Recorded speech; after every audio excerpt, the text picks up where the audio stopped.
We invited someone who visits school campuses weekly and sees this problem firsthand. Please welcome Child Safety Deputy Clay Cranford to the show. Thank you. And you're seeing things at campus or at campuses all the time when it comes to things we would never expect containing drugs, alcohol, things like that. Yeah, everything on these tables are items that we've confiscated from the schools on the school grounds. And we're not talking about high school, we're talking about junior high and down into 6th grade as well.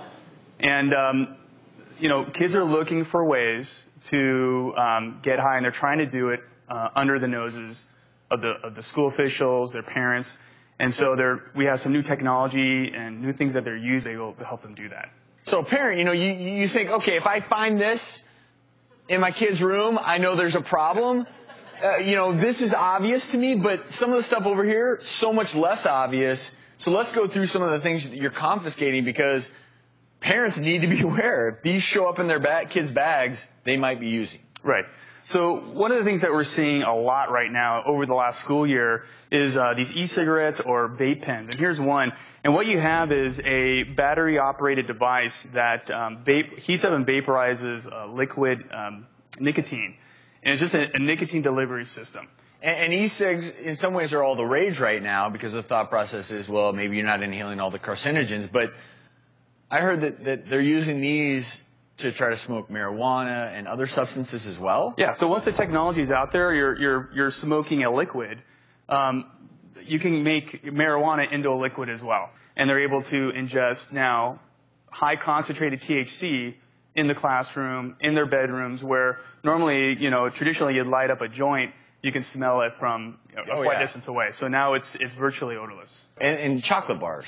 Right. So the other one is these edible chocolate high THC product, and we had these hit our school campuses about 2 years ago, and we had several kids overdosing in class. And what happens is they eat the marijuana. It takes some time for it to work into their system. They don't get that instant gratification, so they think, well, it didn't work. I need to eat more. So they eat more and more and more, and by the time it hits their system, they're on the ground having a seizure, vomiting, and they need to go to the hospital. And it's one of the big dangers with drug use, and this is really important. If you're smoking something, the minute it hits your lungs, it gets absorbed into your bloodstream. But when you eat something, it has to go through your digestive tract. It gets absorbed more slowly, and that's where the true danger can happen. It can happen either way, but it is a delayed response. Now, really quickly, because this is important, for parents at home, kids are using all these methods to sneak these things into school. So what should a parent know?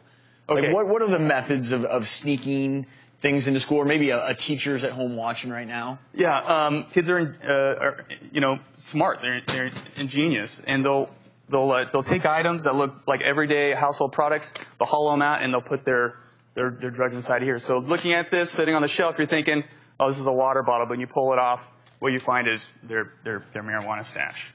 So it's, in some ways, harder than ever to know. You really have to be vigilant as a parent. Yeah, you do.